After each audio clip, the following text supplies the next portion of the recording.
할렐루야. 좌우에 계신 분들과 인사합시다. 사랑합니다. 축복합니다. 잘 오셨습니다. 저하고도 축복할까요? 할렐루야. 여러분을 축복합니다. 아멘. 오늘 에스겔 34장 25절부터 31절까지 말씀으로 가정은 축복의 통로입니다. 한번 따라합시다. 가정은 축복의 통로입니다. 아멘. 이 세상에서 실패하고 싶은 사람은 아무도 없습니다. 저도 그렇고 여러분도 그렇고 우리는 누구나 자신의 삶이 의미 있기를 간절히 소원합니다. 어린아이에게 너는 꿈이 뭐니? 그러면 그들은 지체하지 않고 자신이 원하는 무엇인가를 대답하곤 합니다. 이것도 좀 바뀐 것 같아요. 예전에는 물어보면 보통 대통령, 장군, 대단한 높은 지위, 상상할 수도 없는 그런 꿈을 얘기했는데 요즘 아이들에게는 네 꿈이 뭐냐 몰라요. 생각해 본 적 없어요. 그죠? 예전에는 이 꿈이 뭐냐 이러면은 조금 허무맹랑하긴 해도 아주 원대한 꿈을 가졌는데 그렇지 못한 경우를 보게 됩니다. 물론 그 꿈이 현실성이 있느냐는 추후의 문제입니다. 그러나 중요한 것은 꿈이 있다는 거죠.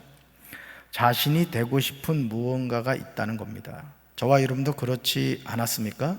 우리도 어릴 때 누구나 되고 싶은 무엇인가가 있었어요. 여러분 어떠세요? 여러분 뭐가 되고 싶었어요? 입술로만 얘기해봐요. 제가 읽을 테니까. 그러셨군요. 저는 하도 많이 얘기해가지고 좀 그렇습니다만 저는 어릴 때부터 목사님 되는 게 꿈이었어요. 그냥 밥 먹을 때마다 식기도가 하나님 아버지 목사님 되게 해주세요 하고 밥을 퍼먹었어요. 하나님이 그 꿈을 이루어 주신 거죠. 이제 나이를 먹고 사는 분주한 삶에서 쫓겨서 어린 시절에 가졌던 그 꿈들이 자기 자신의 내면에는 자리 잡고 있음을 알게 됩니다. 그리고 가끔 우리는 만약 자신이 꿈꾸었던 그 일이 현실적으로 이루어졌다면 어떻게 되었을까 상상해 보기도 하죠. 사실 우리가 수없이 많은 갈림길에 서게 되거든요. 예를 들어 우리 자녀들 같은 경우 어느 대학을 진학할 거냐 그랬죠. 어느 대학은 합격했는데 어느 대학은 이제 후순위로 이렇게 합격하는 경우가 있어요.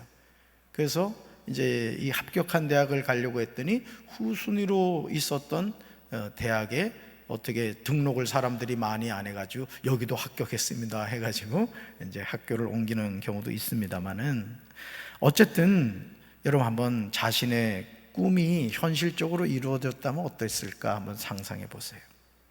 우리가 매일 일상의 삶에서 꿈을 갖고 산다는 건 매우 중요합니다. 여러분 꿈꾸는 것은 나이 제한이 없습니다. 내일 하나님의 부름을 받는다 할지라도 저는 우리 사랑하는 성도들이 원대한 꿈을 꾸게 되기를 주님의 이름으로 축원합니다. 꿈이 없는 삶은 힘이 없어요. 되는 대로 살아갑니다. 주어진 일에 치여서 무엇인가 끌려가죠. 하지만 꿈이 있는 사람은 쉼없이 주어지는 일보다 꿈이 자신을 이끌어 가도록 합니다. 그래서 여러분 우리가 하루를 살면서도 예를 들어 자신이 해결할 수 있는 10가지 일이 있다고 칩시다. 이게 맥시멈이에요. 근데 11가지 일이 생겼어요. 그럼 어떻게 되죠? 가장 우선적인 것부터 해가야 된다는 것이죠. 근데 어떤 사람들은 별로 우선적으로 중요하지 않은 것부터 일을 처리하다 보니까 정말 중요한 것은 못하고 살아갈 때가 많습니다. 요셉의 삶에서 한 가지 의문점이 있습니다. 어떻게 요셉은 자신의 삶에 견딜 수 없는 고통이 다가올 때 낙심하거나 좌절하지 않았을까? 여러분 그런 생각해 본 적 없으세요? 사실 요셉만큼 운명론에 빠져서 살 수 있는 사람도 드물 겁니다. 그렇죠? 생각해 보세요. 그렇게 사랑받던 아들이 노예로 팔려가는 그런 기구한 인생을 살아가면서도 성경을 보면 요셉이 낙심했거나 좌절했다 이런 내용이 나오지 않는 것을 보게 되죠. 형들이 자신을 죽이려고 하고 은전 20냥에 팔았을 때 그는 형제들에게 분노하지 않고 용서하는 것을 보게 됩니다. 애굽의 군대 장관 보디발의 아내가 자신을 유혹하였을 때 응하지 않으므로 정말 억울하게 감옥에 갇혔을 때 왜 자신의 억울함을 보디발에게 말하지 않았을까요? 한번 생각해 보세요. 여러분, 보디발의 눈에 들었기 때문에 그 노예를 가정 총무로 세웠잖아요. 그러면 그 보디발을 찾아가서 드리기에는 좀 그렇습니다만, 마님이 사실을 저를 유혹을 했습니다. 근데 제가 끝까지 유혹하지 않으니까 열받아가지고 저를 무고하게 이렇게 했습니다. 무고죄로 고소하겠습니다. 만약에 그랬다면 어떻게 됐을까? 여러분, 그런 생각해 본 적 없으세요? 요셉은 가정 총무였기에 보디발에게 자신의 무죄함을 말할 수 있었을 것입니다. 근데 그런 말을 해요, 안 해요? 전혀 하지 않습니다. 또 술 맡은 관원장의 꿈을 잘 해몽해 주어서 그가 처음처럼 자신의 직위에 복직했음에도 만 2년 동안 요셉을 기억하지 못하고 까마득히 잊었을 때 어떻게 요셉은 서운해하거나 분노하지 않았을까요? 어떻게 그 긴 기간을 견딜 수 있었을까요? 여러분, 생각해 보세요. 내가 어떤 믿었던 사람이, 그런 경우 많거든요. 이 목회의 세계에서도 그런 경우 많아요. 뭐 어떤 선배 목사를 아주 철석까지 믿고, 야, 내가 너 앞으로 키워줄게. 예를 들어서 목회자의 세계에서도 키움이 있습니다. 키움이. 그 좋은 선배 만나면은 목회 길이 진짜 쉽게 열리는 경우도 있어요. 또 이 담임 목사를 잘 만나면 또 이 목회 길이 잘 열리는 거예요. 그러니까 여러분들이 기도해 주셔야 하는 것 가운데 하나가, 우리 네 분의 전도사님들이 목회 길이 잘 열리도록 기도해 주시기 바랍니다. 근데 너무 빨리 가면 안 돼. 그래도 담임 목사 도와서 열심히 헌신하다가 이제는 사역을 가도 되겠다 하면 그때 나가야 돼. 담임 목사 허락받고 가야 돼. 알았지? 우째 아멘이래, 시원찮아. 그러니까 좋은 교회가 된다는 건 뭐냐면은, 같이 동역하는 목회자들의 목회 길이 잘 열리도록 우리 담임 목사도 힘을 써야 되고, 우리 장로님과 성도님들도 같이 기도해 주셔야 돼요. 아멘. 저와 여러분의 이런 궁금증을 해결하는 대답은 놀랍게도요, 요셉을 죽이려고 하고 요셉을 은전 20냥에 팔아먹은 형제들의 입에서 나왔습니다. 우리가 주목해야 될 내용이에요. 어떻게 요셉이 그 힘든 과정을 견딜 수 있었을까? 같이 읽습니다. 서로 이르되 꿈꾸는 자가 오는도다. 아멘. 창세기 37장 19절은 요셉이 그 억울하고 속상한 많은 상황을 어떻게 견딜 수가 있었는가에 대해서 정확하게 대답하고 있음을 보게 됩니다. 요셉은 어떤 사람이었다? 꿈꾸는 사람이었다. 누가 주신 꿈을? 하나님이 주신 꿈을 꾸는 사람이었다는 거죠. 요셉은 꿈꾸는 자였기에, 하나님의 꿈이 있었기에 이 모든 상황에 의연하게 받아들일 수 있었던 거예요. 자신의 삶을 이끌어 가시는 하나님의 주권을 인정했던 것입니다. 그러니 어찌 미워할 이유가 있으며 어찌 서운해하거나 분노할 이유가 있었겠습니까? 그러니까 여러분, 우리가 살아가는 삶도요, 제가 오늘 이제 금강둔치 이렇게 운동을 예배 전에 갔다 왔습니다만은, 거기 그 하얀 새, 그게 뭐죠? 두루미인가? 그 새, 허연새 있죠, 허연새. 저처럼 쭉 빠진 새가 있어요. 근데 그 새가 물에 이렇게 나무가 떠내려가더라고요. 저 윗지방에서 비가 많이 왔나 봐요. 아주 지금 금강이 엄청 많이 찼습니다. 근데 거기 이렇게 풀하고 이런 것들이 떠내려가는데 그 위에서 그냥 편안히 앉아 있는 거예요. 마치 수중 스키를 즐기는 것처럼 그냥 딱 폼 잡고 있더라고요. 뭐 하고 있는 거죠? 물의 흐름에 자신을 그냥 맡기고 있는 거예요. 저는 그 모습을 보면서, 우리가 살아가는 삶도 그렇구나, 하나님이 우리의 삶을 이끌어 가시는구나, 저는 그걸 느낄 수가 있었어요. 할렐루야. 저와 여러분이 어떤 경우에도 절대 잊지 말아야 될 너무나 소중한 말씀이 있어요. 잠언 16장 9절입니다. 사람이 마음으로 자기의 길을 계획할지라도 그의 걸음을 인도하신 이는 여호와시니라. 아멘. 여러분, 이 말씀 암송하셔야 될 말씀이에요. 그의 걸음을 인도하신 이는 누구시다? 여호와시라는 거죠. 그러니까 요셉은 하나님이 주신 꿈을 꾸었을 뿐만 아니라 자신의 삶을 이끌어 가신 분이 누구인 걸 알았어요. 하나님인 걸 알았어요. 그러니까 조급할 이유가 있어요, 없어요? 조급할 이유가 없는. 그러니까 여러분, 우리가 살아가는 삶도 가만히 돌이켜보면 하나님께 우리의 삶을 다 맡기고 하나님을 의지하면 하나님이 우리의 삶을 이끌어 가신 줄로 믿습니다. 그러니까 늘 어떻게 해요? 아까 우리 전사님 찬양인도 했습니다. 평안한 삶을 사네요. 평안한 삶을. 아멘. 네, 다 맡겨버리기 때문에 그런 것이죠. 사랑하는 성도 여러분, 오늘 저와 여러분이 요셉처럼 꿈꾸는 자가 되기를 주님의 이름으로 축원합니다. 꿈을 꾸셔야 돼. 아유, 목사님, 저 죽을 날이 가까웠는데 언제 죽을지 어떻게 알아? 이런 일본에서 그 할머니 이름이 기억이 안 납니다만은 이분이 90세부터 시를 쓰기 시작하는 거예요. 시를. 그러니까 죽을 줄 알았는데 안 죽더래. 그래서 이 할머니가 스스로 생각하기를 내가 언제 죽을지 모르지만 내가 시를 써야 되겠다. 그래서 그때부터 시를 썼는데 이 할머니가 제가 알기로는 102세인가 103세에 돌아가셨어요. 그 나중에 약해지지 마 이런 그 책을 써서 제가 그 책을 읽어봤다고요. 여기서 혹시 100세 되신 분 없죠? 그러니까 뭐 할 수 있어요? 꿈을 꿀 수 있다고요. 할렐루야. 꿈을 꾼다는 게 중요해요. 특별히 누가 주신 꿈? 하나님이 주신 꿈을 꿔야 돼요. 우리 가정을 향한 하나님의 꿈을 꾸게 되시길 주님의 이름으로 축원합니다. 아, 우리 집구석은 되는 게 없어 이러지 말고 하나님, 우리 가정은 됩니다. 우리 자녀들은 됩니다. 여러분 믿음으로 선포하시길 바라요. 오늘 에스겔 34장 말씀은 우리에게 하나님의 마음을 알게 하는 소중한 말씀이에요. 왜 가정이 축복의 통로입니까? 여러분 이 질문에 한번 대답해 보세요. 왜 가정이 축복의 통로입니까? 그 이유는 하나님이 가정을 축복의 통로로 만드셨기 때문에 그렇습니다. 그리고 우리 삶이 가정에서부터 시작되기 때문에 그래요. 이 세상에 자신을 낳아준 부모가 없는 예는 없습니다. 나를 버린 부모님이라고 하더라도 어쨌든 나를 낳아준 부모님인 거죠.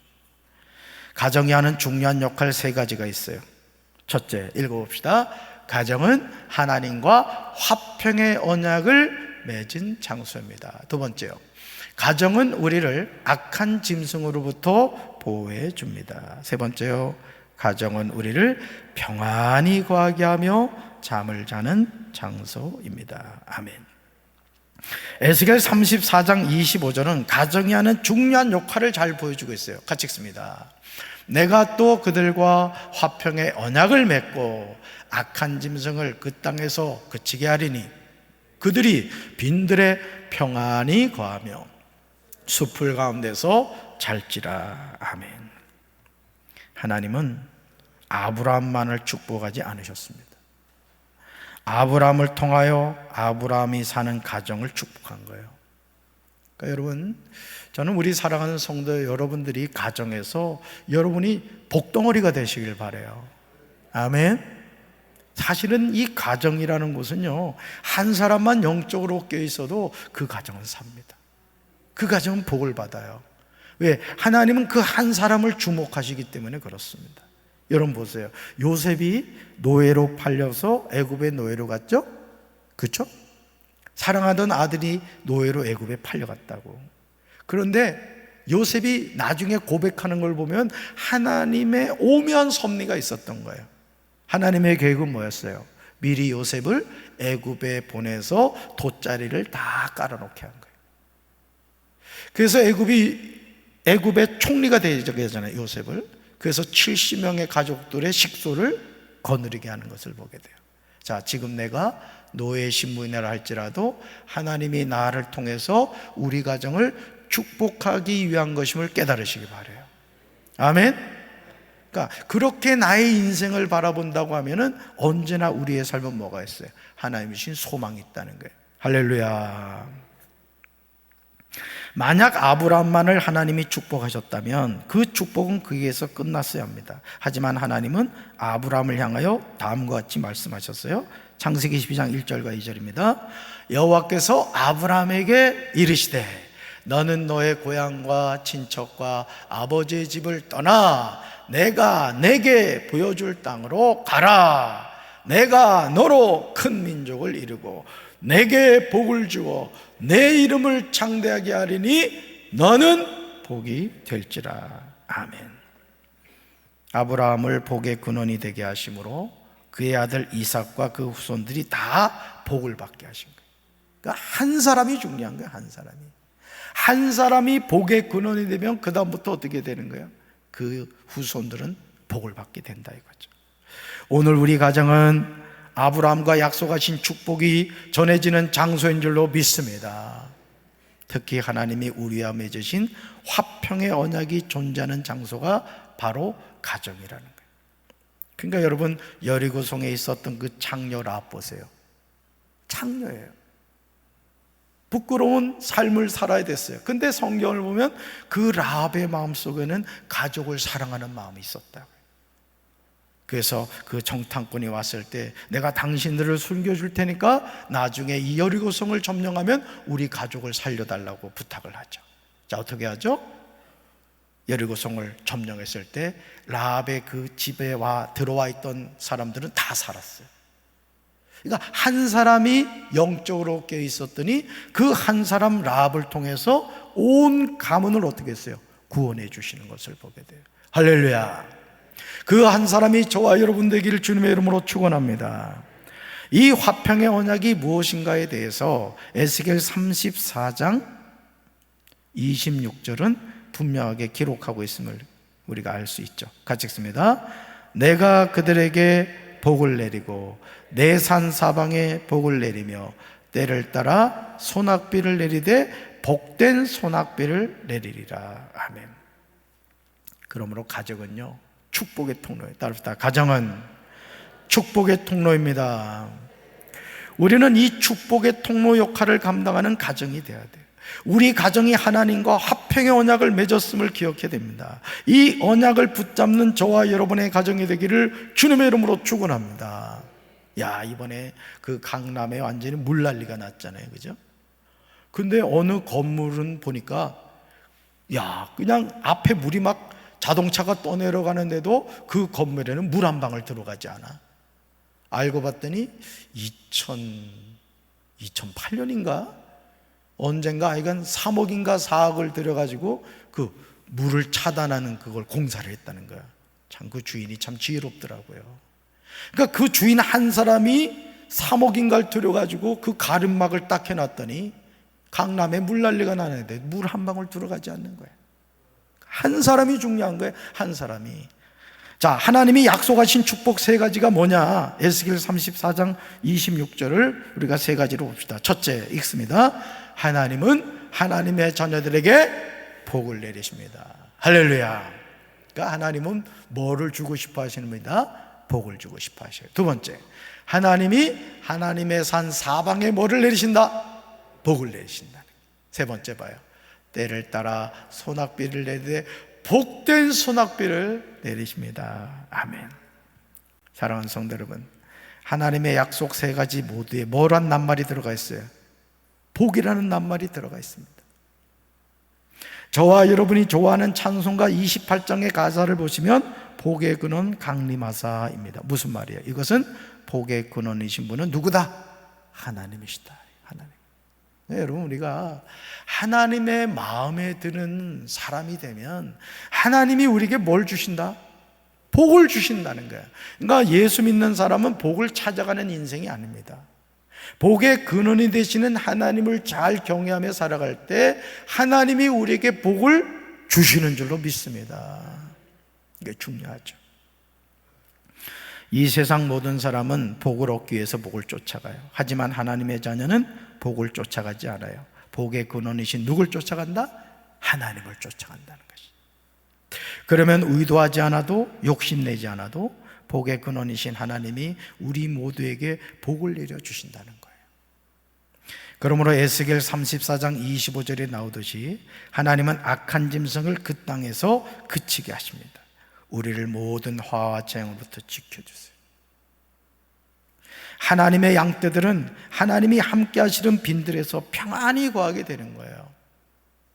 그러니까 여러분, 우리가 항상 주 안에 있는 나에게 딴 것이 있으랴 십자가 밑에 나가 내 짐을 풀었네. 여러분, 우리가 주님 안에 있을 때 우리가 참된 평안을 누리게 되는 줄로 믿습니다. 이 불면증에 시달리는 분들요, 정말 고생하더라고요. 보면 잠이 안 오는 거예요. 잠이 잠을 자려고 해도.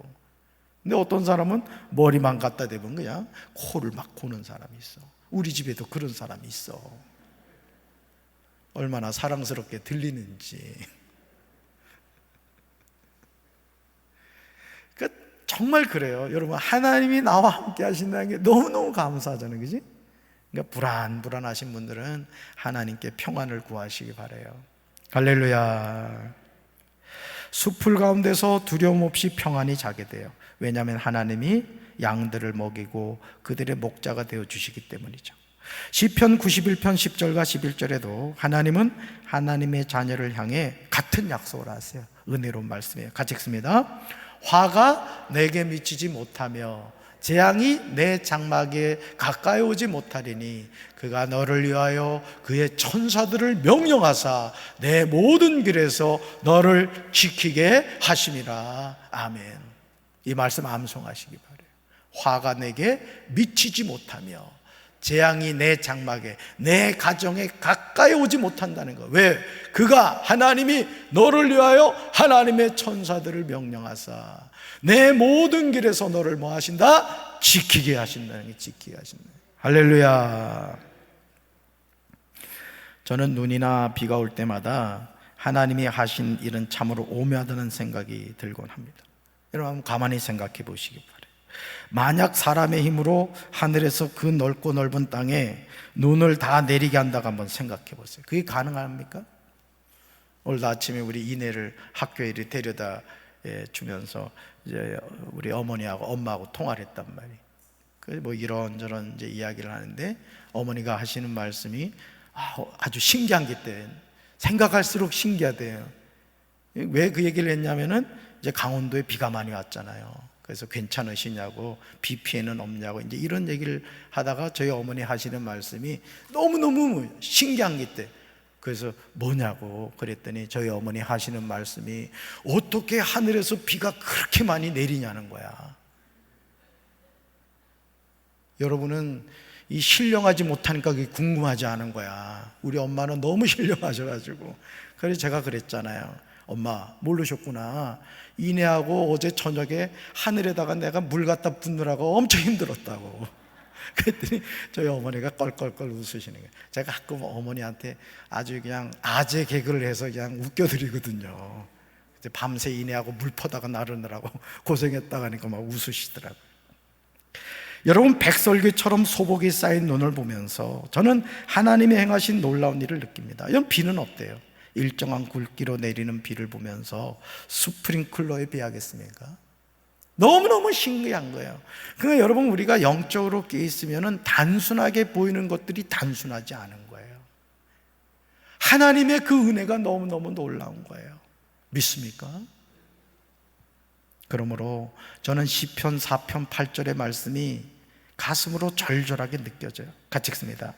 내가 평안히 눕고 자기도 하느니 나를 안전히 살게 하시는 이는 오직 여호와의 신이다. 아멘. 내가 평안히 눕고 자기도 한다는 거예요.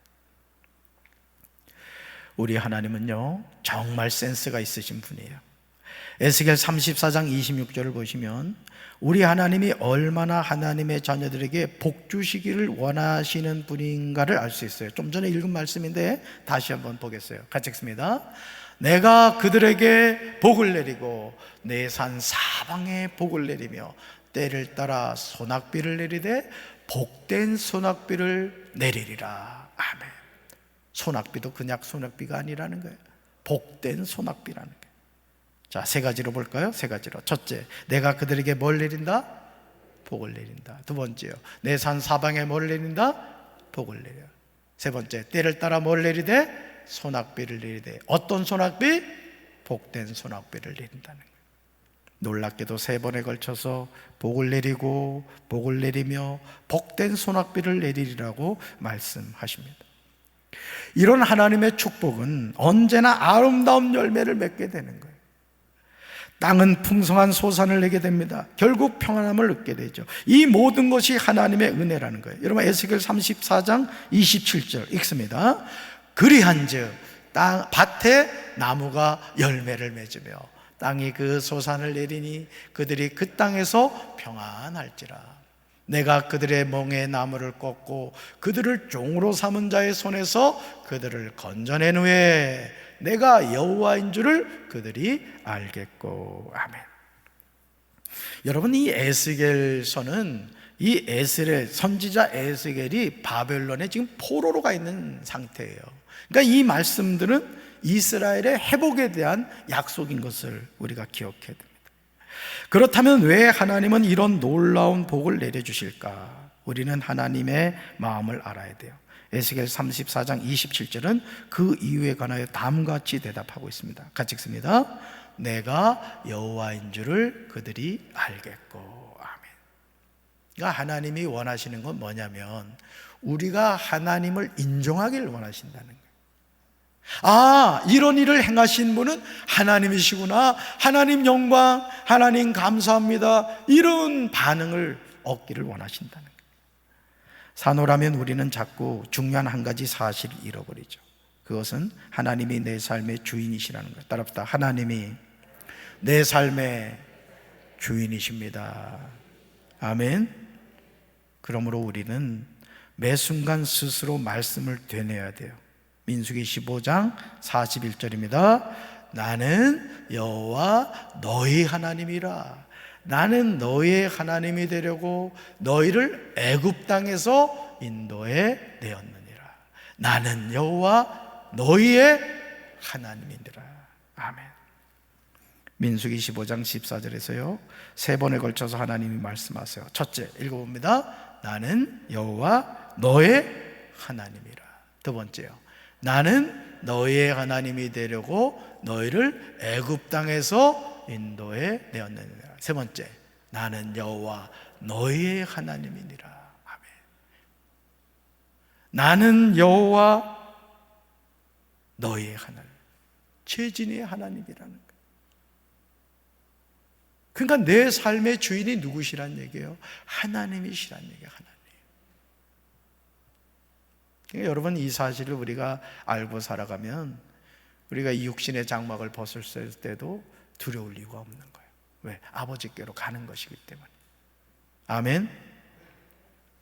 지금 하나님의 백성들을 향한 축복의 말씀을 들어보십시오. 그때가 오면 그들이 다시는 다른 나라 백성들에게 잡혀 죽거나 흉악한 짐승들에게 잡아먹히지 않고 아무런 두려움이나 근심 없이 자기들의 땅에서 살게 된다는 거예요.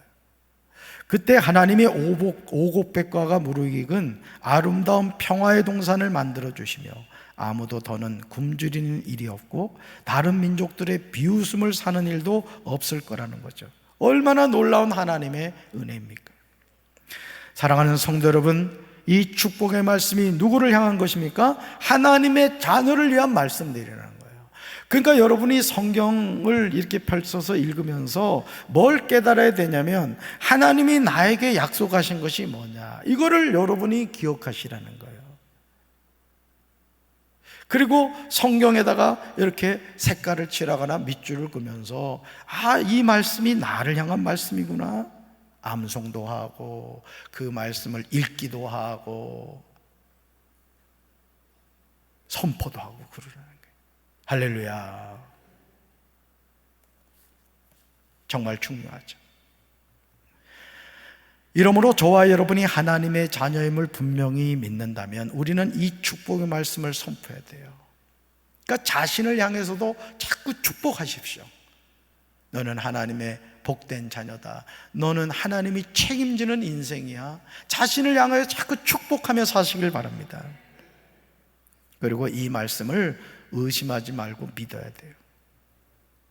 저와 여러분에게 복을 내리시는 하나님이 이 시간 감격하셔서 말씀하세요. 에스겔 34장 30절입니다. 같이 읽습니다.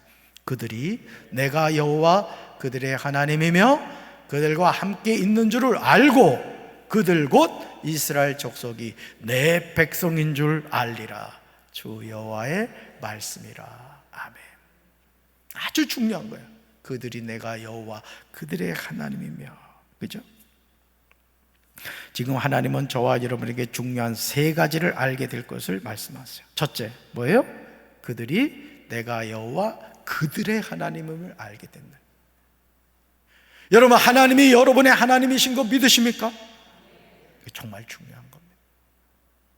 두 번째요, 그들과 함께 있는 줄을 알게 된다. 여러분, 하나님이 지금 여러분과 함께 하시면 믿으세요? 어째 대답이 이리 시원찮아. 하나님이 지금 여러분과 함께 하시면 믿으십니까? 우리 시온이 지금 군대 가 있습니다만 거기도 하나님이 함께 하신다고.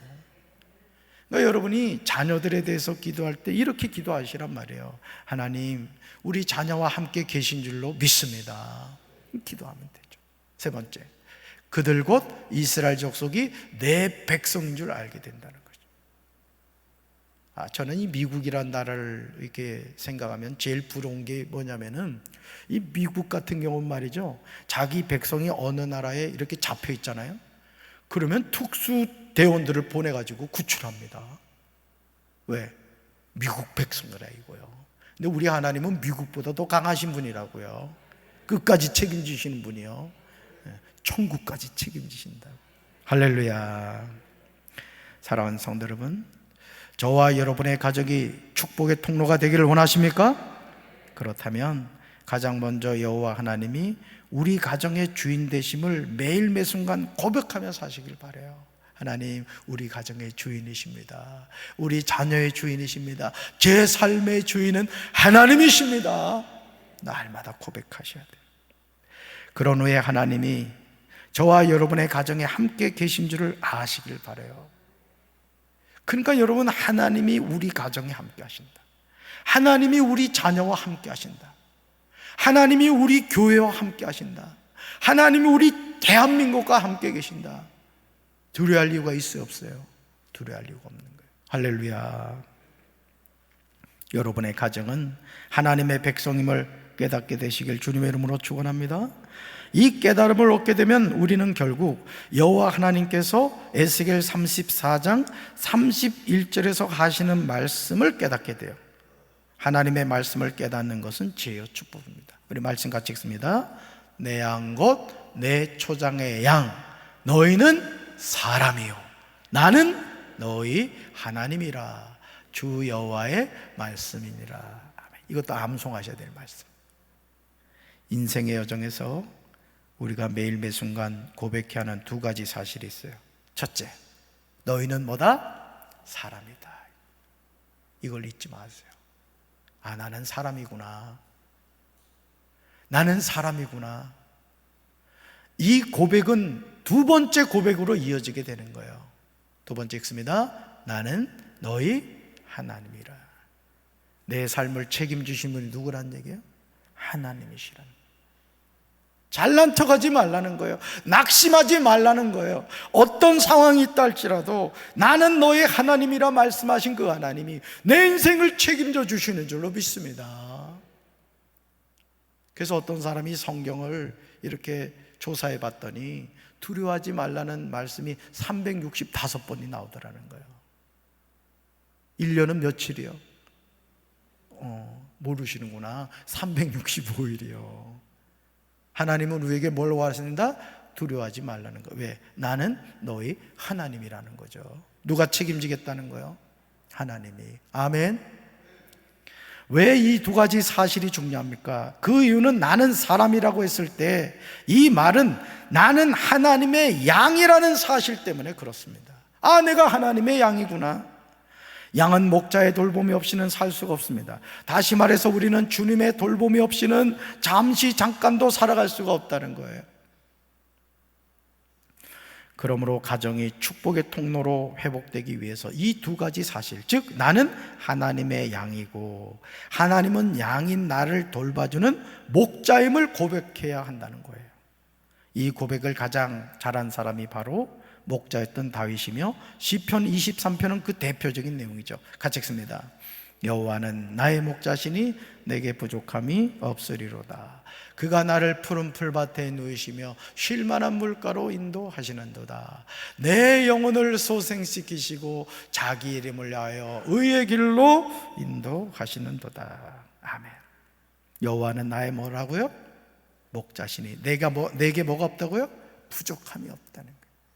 그러니까 하나님 한 분이면 뭐하다는 거예요? 충분하다는 거죠.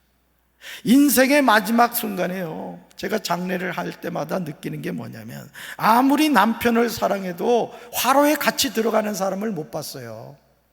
아무리 부모님을 사랑해도 자식이 화장장에서 화로로 들어가는 그 어머니 따라서 들어가는 자식 본 적이 없다고요. 근데 그 뜨거운 화로까지 끝까지 들어가시는 분이 계세요. 하나님이세요. 아멘. 그 하나님은 우리를 놓지 않으신다고요. 이번에도 참 안타까운 일입니다만은 맨홀 비가 많이 와가지고 이게 맨홀 뚜껑이 열렸나 봐요.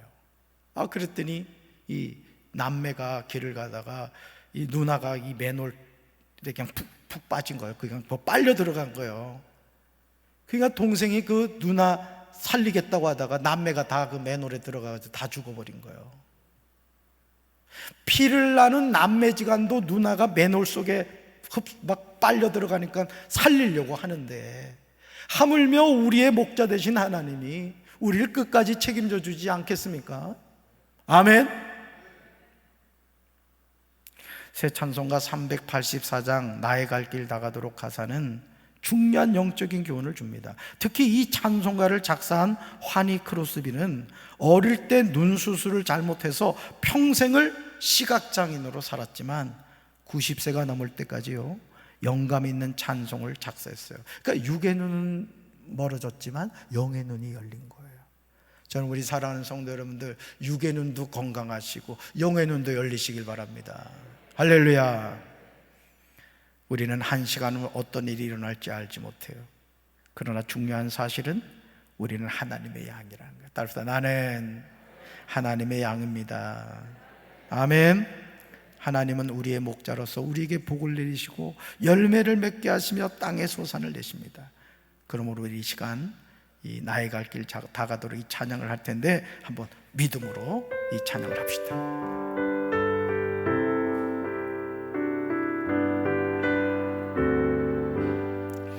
나의 갈 길 다가도록 예수 인도하시니, 내 주 안에 있는 긍휼 어찌 의심하리요.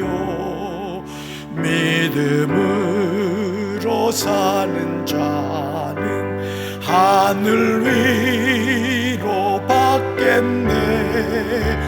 무슨 일을 만나든지 만사형통하리라.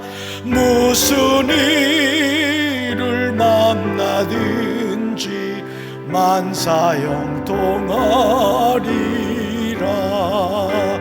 나의 갈 길 다가도록 예수 인도하시니,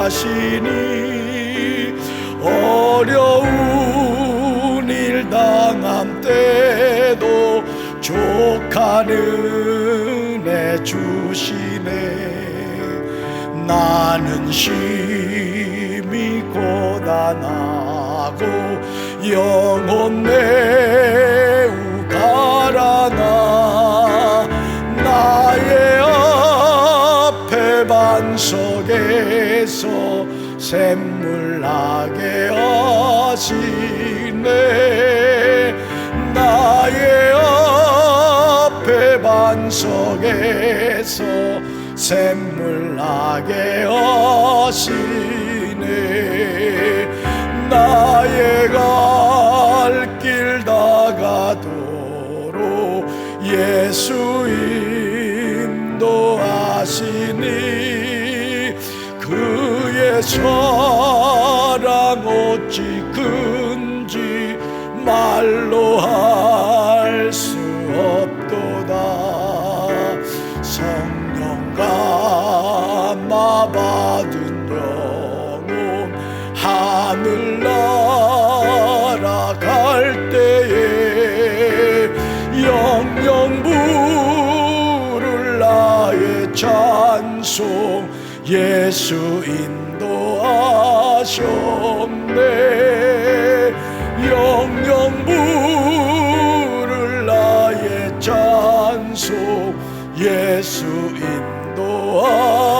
주셨네. 아멘.